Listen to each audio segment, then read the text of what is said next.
All right, we're going to get started with our time in Scripture today, and so I want to encourage you first, if you don't have one, let us know, because on the back of your bulletin, there's a place to take some notes. I always like doing this. It helps us to kind of stay engaged, or if you're like me, sometimes you might leave church, and you're like, what did we talk about? And so this is just kind of a handy tool for you to kind of reflect on our conversation this morning. But as we move into our time in Scripture this morning, we're moving through Matthew chapter 5, the Beatitudes, the Sermon on the Mount, and we are entering into the second to last week in this series. And so as we do, as I was kind of looking at our text for today, I had a memory pop up in my mind that I think will help kind of illustrate where we're going to go today. But first, I'm going to kind of preface it this way. Have you all ever had one of those weird, awkward moments that just kind of sticks in your head? Right, maybe you were the recipient, like maybe you were the one who facilitated that for someone else. I'm sure I've done that for many people. One of those moments for me actually took place on my honeymoon with Paige, right, my first wife. There we go. There you go, my first and only wife, let's clarify that. And we were on our honeymoon up in the mountains of Tennessee, and this is just kind of the way we roll. One evening, we were kind of out and about walking around downtown, and we decided, you know how we want to end the evening? We're going to go buy Krispy Kreme donuts. And we're going to get a bunch of donuts. We're going to rent a movie from, I think it was like Redbox when it was still a thing. And we're going to go back to where we're staying and just eat donuts and watch a movie, right? That's how crazy we were, right? We are still that wild. Anyway, we go into Krispy Kreme donuts, right? We get our glazed hot and ready donuts, which are delicious. And I think the only place I've seen them around here is Lincoln, which is good. If not, I'd be about 50 pounds heavier. And I paid for those donuts with a $50 bill. And now, I don't normally even have any cash on me at all, but it was just our wedding, and, we're opening up envelopes, and I have some cash, which is great. And so we pay for the donuts. They may have been $8 or $9. And as we're getting our change back from the local high schooler, he asked me, do you want to give the dog your change? To which I was like, what is he talking about, right?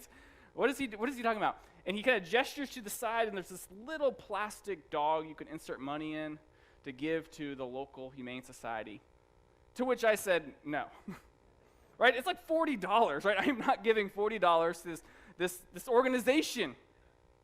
And I even had another moment like that come up in my life, and I'm sure you guys have had these before, right? When you're checking out, people want to know if you want to kind of round up or give a few dollars to a need. And a couple of years ago, Paige and I, again, were at a store checking out, and the cashier said, do you want to donate to help feed some hungry kids? And again, to which I responded, and at this time I only had 3, I already have 3 hungry kids at home that I'm trying to feed, okay? Do you want to donate to my fund to feed them? And as we walked out, Paige was like, dude, Justin, why did you say that? And that's just what was on my mind. Now, I bring those stories up, and I'm sure you guys have had moments like that, right? When you're checking out, they're hitting you up for, round up the change or a couple bucks. Giving money to those organizations obviously is not wrong. But as I reflect on that, and this will kind of help us move into our conversation for today, why was no my base response? Am I cheap? Yeah, maybe a little bit, right? Right, but no, we give to things systematically, intentionally. I wasn't giving $40 to a plastic dog. I'm sorry, okay? I had more donuts I needed to buy that week. Do I not care about hungry animals, kids in need? Right, of course I do. Did I question the integrity of those charitable organizations? I didn't have a reason not to. That wasn't why I said no. Or was I trying to preserve myself because I felt like I needed the money more? Honestly, maybe a little bit, but not entirely. And so as I kind of reflect on those two interactions, and I'm sure you've had experiences like this before, I think a lot of my no was fueled by a sense of inadequacy. So track with me for a moment here. I felt like I was inadequate to move the needle of the need. Right? The need of taking care of all the hungry dogs in the world. All the hungry kids in the world, when it feels like I'm having a hard time just feeding my 4 at home, right? They ate a whole sleeve of waffles this morning. I kid you not. An entire sleeve of waffles. We just kept throwing waffles at them, okay? That's how Sunday mornings go. I felt like I was unable to move the need. I felt inadequate. Right? What would my small donation do to those charities? Realistically, nothing. Right? It's just a drop in the bucket. Right? The high schooler is more likely to pick my $40 back out of there and pocket it. That's a little bit of my criticism there. And I bring that up because as followers of Jesus, we can feel that same way as well. Right? When we see a need in our world, in our community that's brought to us, we might hold back because we feel inadequate. We feel like whatever we do isn't going to matter. Right? How can our little action that we do in our little part of the world, in our little community, actually move the needle toward moving the world closer to Christ? Right, we had missions highlights last week where we brought up some different mission partners we had and talked about some of their needs. And maybe as you hear those needs, you think to yourself, why should I give to that organization or that person?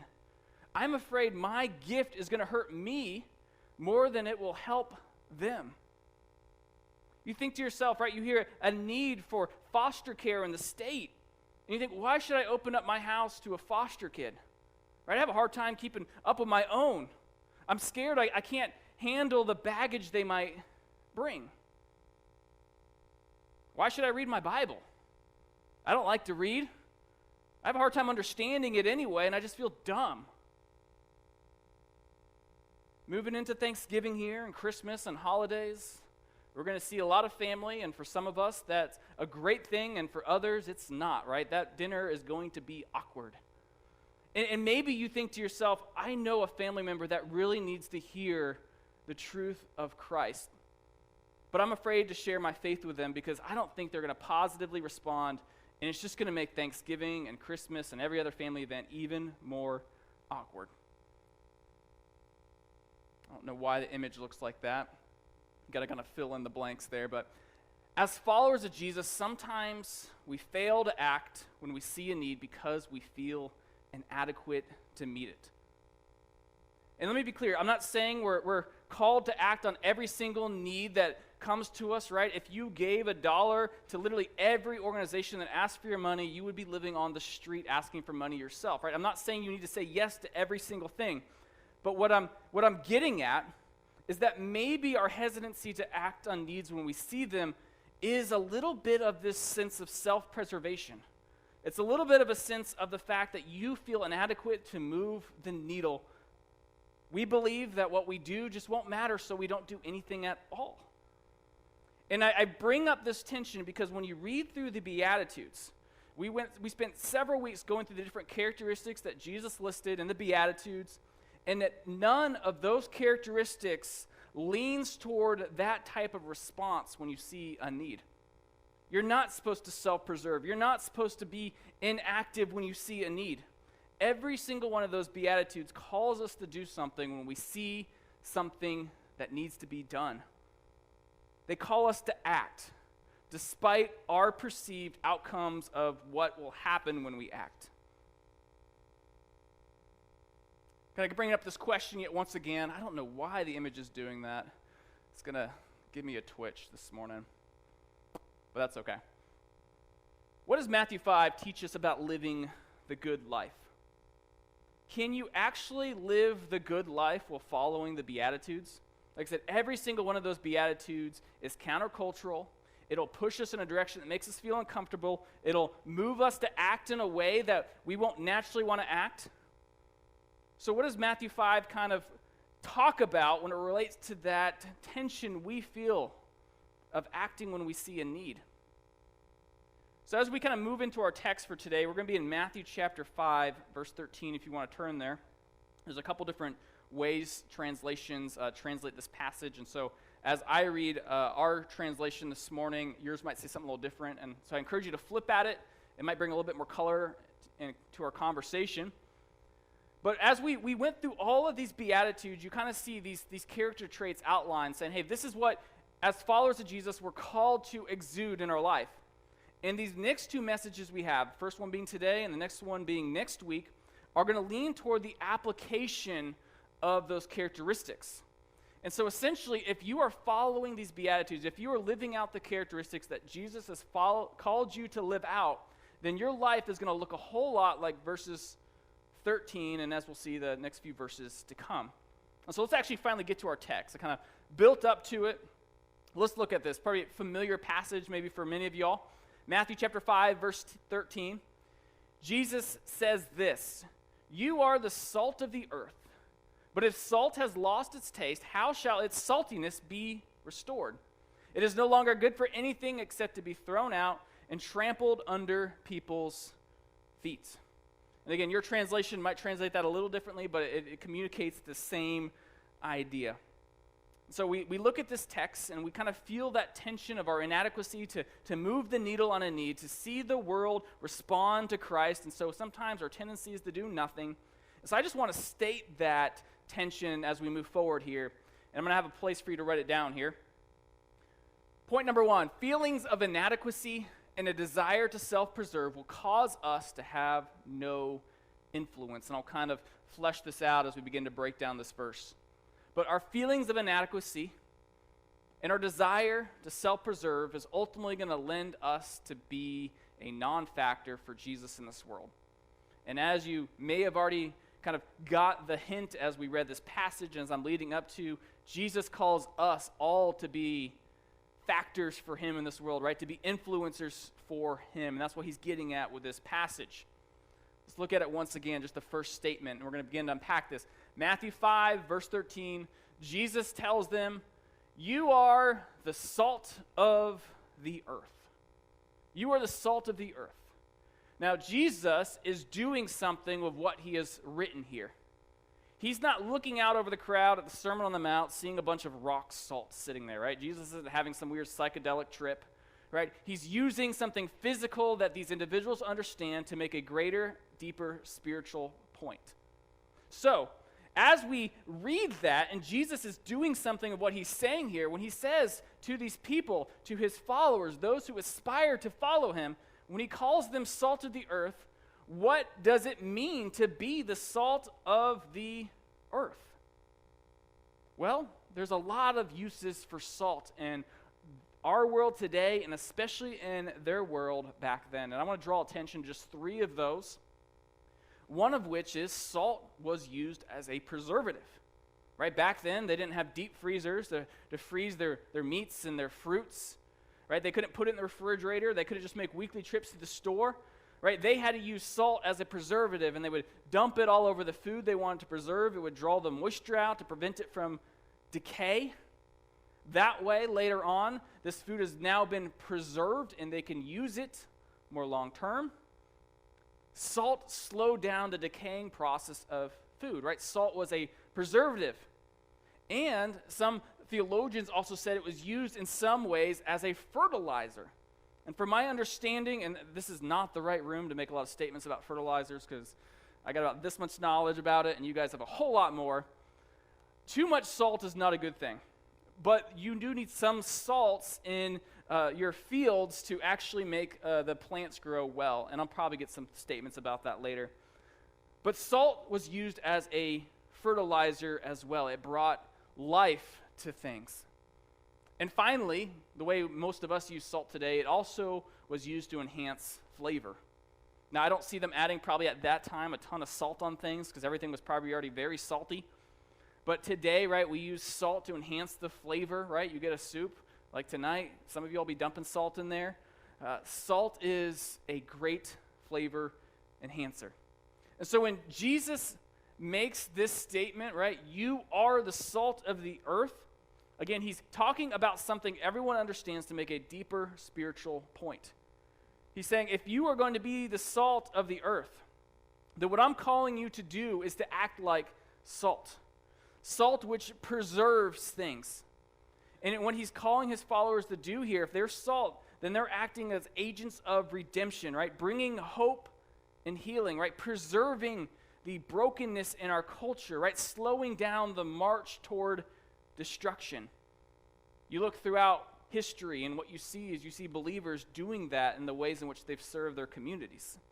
So Jesus is calling his believers, right? We're playing this illustration out. He's calling them the salt of the earth. He's calling them to preserve society. He's calling them to enhance society by serving as a benefit to their places of influence. When you become a follower of Jesus, you're called to do hard things, and that changes you fundamentally. And it might not make your life better, but it'll make you better at life. And you become a better person, and you enhance whatever influence that you're around. We're called to preserve, enhance, and then even enrich. Right? There's a certain amount of joy when it comes to being a follower of Jesus, right? Your life might be crumbling around you, but you have hope and eternity. And this brings a type of joy in your life that is reflective in your life. And people see that. Preserving, enhancing, and ultimately enriching society. That's kind of that image that Jesus brings up when he calls his followers, or those who aspire to be his followers, salt of the earth. These are the things that the salt of the earth does. It preserves, it enhances, and it enriches. Now, we might feel inadequate to do that, and that's kind of the tension I want us to wrestle with, right? This is what we're called to do, to preserve, enhance, and enrich, but sometimes we feel inadequate to do that because we feel like our little action and our little part of the world is not going to do much. Now, we went through the Beatitudes, and we're going to kind of look at them again here briefly. We're going to run through them. But what you see here is Jesus finishes up this long list of characteristics that followers of Jesus reflect in their life. What you see ultimately in Matthew 5:13 is the application of those characteristics. If you are following these Beatitudes, if you are living out the characteristics we looked at, you will be the salt of the earth, like it or not. Right? It's kind of almost as a point of reference.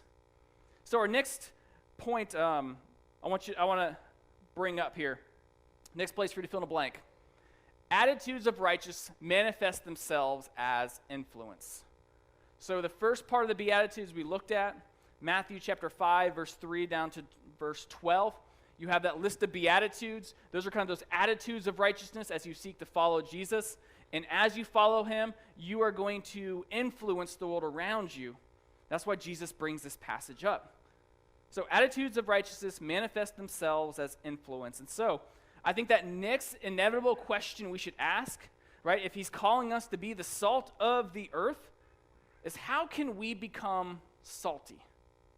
Right? And in our culture too, I was having fun with this, okay? Usually to be salty is not a positive term, right? That's a salty little individual.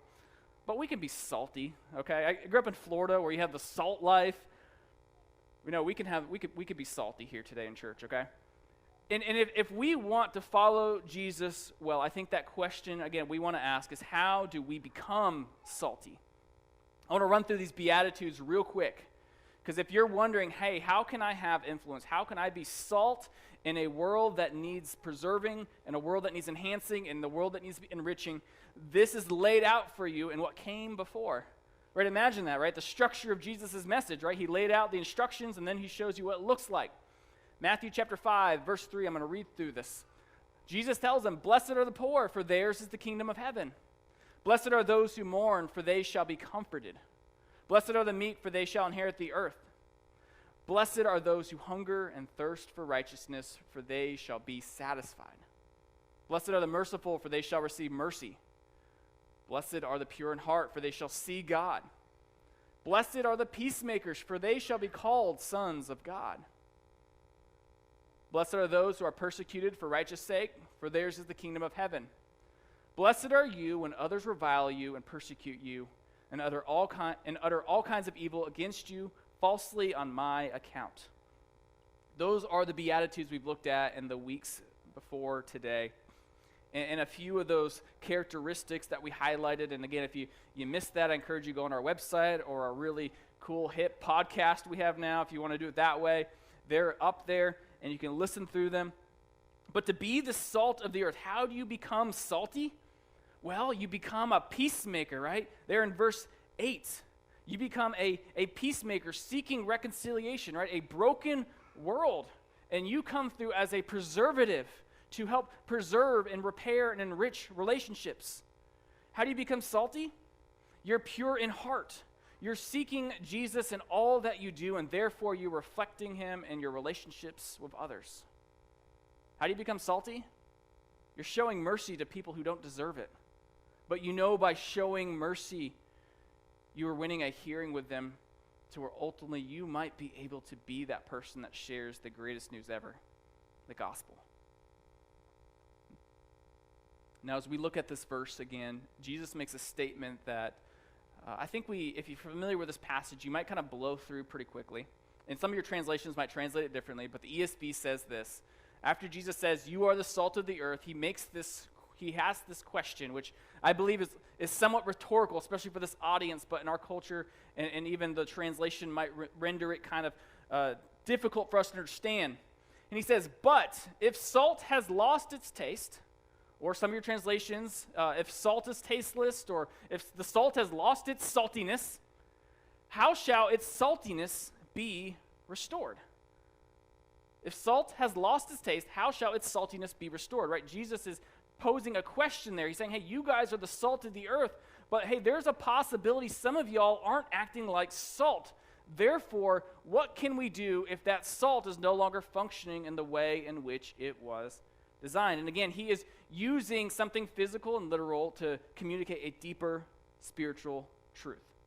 So, what does it mean for salt to lose its taste? Right, the literal translation there for, man, that is way pushed over. I need to see you kind of look at that on my screen here. The literal translation for that word of losing its taste is moreno. It literally means to make tasteless. And as you think about salt becoming tasteless, maybe you as the scientist in your brain is wondering, how is that even possible? How does salt become tasteless? What does it mean? What did Jesus mean when he says salt could lose its taste? Because if you've gone through high school chemistry, right, from a scientific chemical background, salt is made up of two ions. Is that the word? See, I didn't do well on chemistry either. Right? You have sodium and you have chloride, right? These two fundamental organic ingredients. I think they're organic, I don't know. But again, you have these two fundamental things that comprise salt, sodium and chloride. And therefore, what that means is if it no longer tastes like salt, it is no longer salt. Right? For salt to become unsalty, it is a scientific impossibility. Right? These chemical properties cannot change. So what is Jesus saying there when he says, if salt has lost its taste? Because this is impossible. Salt cannot lose its taste, because if it does, it is no longer salt. I want to give you guys hopefully a vivid illustration of what I believe Jesus was saying there. So as many of you all know, we have some great water here in Polk. Actually, we don't, right? You can shower in it, you can clean clothes, do not drink the water, okay? And so many of your old houses, if you don't, you should get this, but you have a water softener, right? Most of you have water softeners? Right, we have a water softener in our basement to try to make the water a little less hard, and on a maybe bi-monthly occasion, I go down there with a couple 40-pound bags of salt, and I dump it in that water softener. And as much as I try, inevitably, I spill some on the ground. And you know what I have done for the 3+ years I lived at that house when that happens? I kick it to the side. I kick it to the side, right? It's nasty. It's dirty. In fact, I decided to sweep up around there, and I want to kind of show you. Can't see this really well, but I got chunks of rock salt and some small crystals in here, and it's mixed with a ton of dirt. I have dead bugs in there. I have pieces of rock, and I have no idea what else is there. Hundreds of years of dust and dirt. $10. Sold. So as Jesus is saying this is what he is communicating, right? This is what it means for salt to lose its saltiness. It is no longer any good for its intended purpose. Fundamentally, you could dig these pellets out and still use them. But because they're so dirty and nasty, you're not putting them in that water softener. You're surely not going to put it in your food or anything you want to preserve. That salt is now useless, and I was going to throw it out when I was done, but now I can get $10 for it. This is what Jesus is saying. If we are the salt of the earth, we have a purpose. And if we have allowed ourselves to become so corrupted, we ultimately will render ourselves useless. And so that is why he says, you are the salt of the earth, but if you've allowed yourself to become so corrupted by society, so tainted and so dirty, I can't use you. Therefore, he says, it's no longer good for anything except to be thrown out and trampled under people's feet. Now, I want to make a very important distinction here of what Jesus is saying and what he's not saying. Again, you could dig out these salt crystals. Fundamentally, these are still salt crystals. This is still salt. So what Jesus is not saying, he's not saying you lose your salvation, right? You, as a follower of Jesus, if you placed your faith and trust in him, you are eternally secure. But what he's saying is if you allow yourself to get so corrupted, so intertwined with culture, you render yourself useless. And so this text, it's not a statement about eternal security, but rather it's a statement about effectiveness and purpose. That salt is no longer great or useful for my water softener. It's got a bunch of junk mixed in it. That salt should just be tossed on the ground, and maybe it'll be helpful when we get some snow, right? Later, it'll help melt it. It's not good for anything anymore. It's not going to preserve anything. It's not going to clean the impurities out of my softener system. But chemically, it's still salt.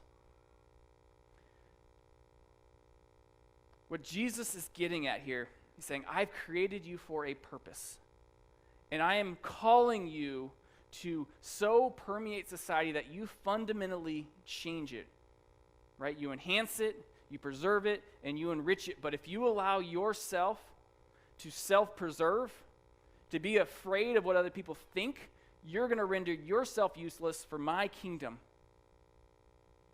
Followers of Jesus are called to permeate society as agents of redemption. And what they do this by arresting corruption, preventing moral decay.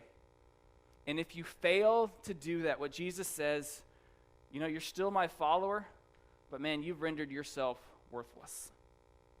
A couple passages here about what it means to be a follower of Jesus, right? What it means to be salty. Here's some very tangible application points. James 1:27. Religion that is pure and undefiled before God the Father is this, to visit orphans and widows in their affliction, and to keep oneself unstained from the world. Right? Here's a very tangible way one stays salty. Right? He calls you looking after orphans, right? Caring for those who are unable to care for themselves. This is what salty people do. Psalm 34, verse 14. Turn away from evil and do good. Seek peace and pursue it. Right? Another kind of a repeat of the Beatitudes we had looked at. Salty people seek peace. He's not calling us to passivity, but he's saying your aim is to bring peace and reconciliation, ultimately redemption in a broken world as a reflection of what Jesus does himself. Salty people share the gospel. Mark 16, verse 15. Jesus told his disciples as he's leaving, right? Go into all the world and proclaim the gospel to the whole creation. Salty people share the gospel. As a follower of Jesus, you aim to spread this message. So I have a application point for you all, or I should say I have a last line for you to fill in, and then a couple other application points we'll finish up. I just keep thinking of the commercial, Stay Thirsty, My Friends. So stay salty, my friends. Stay salty. And as we think about staying salty, as we think about permeating society, acting as agents of redemption, reflecting Christ, I have 3 tangible ways that can maybe get you started on that today. One of which is create margin, which that is such an ironic picture. Create margin. If you are going to be a salty individual, you need to have margin in your life. Going back to my initial illustration, right, talking about those donations that were presented to me, right? Do I want to give to those things in need? If I had a little more margin in my budget, I may have felt a little more free to give to those needs. Not saying I should or shouldn't have. But if we're going to be salty individuals, it's hard to show love and mercy and be patient with people when we are on the fringe emotionally and spiritually and physically. So if you're going to stay salty, you need to have margin. Another way to stay salty is expect to be inconvenienced. I don't know about you, but this helps in my life. When I think through what my day looks like, I just assume whatever meeting I'm going to, instead of 30 minutes, it's going to be 2 hours. I expect to be interrupted or not to go the way I planned. And so if we're going to stay salty, if we're going to meet needs as they come to us, as we're going to get involved in the mess in people's lives, we need to expect to be inconvenienced, right? People take time. Create margin, expect to be inconvenienced, and then kind of in line with our text, don't be useless. Right? Jesus literally said in his Sermon on the Mount there in verse 13, right? If you're not acting as salt, you are useless for my kingdom, right? I want to do something with you in the world, but if you don't get on board with what I'm calling you to do, you've rendered yourself useless. There are little choices that we make every single day that impact our ability to be effective as salt. Some of those things might be our work ethic, right? You go to a job day in and day out. What are you known for? Are you known as a guy who shows up or a girl who shows up on time and works hard and is honest with your time? Or are you always cutting corners? Because that is a reflection ultimately of your Creator, how you work. The language that you use, is it honoring and is it respectful? Are you a gossip? See, these little things allow us to either be salty, or what we have is we have a bag of salt, and every time we render ourselves as useless by making those little choices, we've slowly limited our ability to be effective agents for God. Create margin, expect to be inconvenienced, and don't be useless. As we kind of finish up, I was kind of thinking of a way we can kind of tangibly do this week. And a couple of years ago, around this time at Thanksgiving, I had everyone kind of carry a rock around for a week. If you weren't there, you missed it, okay? I thought, it'd be kind of fun carrying some salt around this week. And so I was like, I don't have any salt. I can get you a bunch of crystals in bags. That will be a conversation starter as you carry a bunch of crystals around in the bags. But I want to encourage you this week, right? Going into Thanksgiving time, you're going to meet with family. You're going to be put in situations that you might not be comfortable in. I want you to figure out some way to tangibly remind yourself that your calling is to be salty in the way in which we've been using it today, right? Don't be that salty aunt or uncle at Thanksgiving. Be salty, right? Act as a preservative. Permeate society with the gospel. Act in the area God has placed you. And if you're wondering how you can do that, go back to those Beatitudes. He lays out the characteristics. Clarity provides comfort. Feelings of inadequacy as followers of Jesus can surface in our life regularly. But I think assurance is going back to knowing how we are called. God calls us to be salt in this world. As we finish up, I have 2 questions for you I want you to kind of reflect on this week. First one is, how would others describe your influence on them? How would others describe your influence on them? Would they describe you as salty? Or would they describe you as a salty individual? Next question, what type of influence do you want to have on others? Because here's one of the neat things. If your life looks like that bag of salt right there, you have an opportunity to change that today. Let's close in a word of prayer.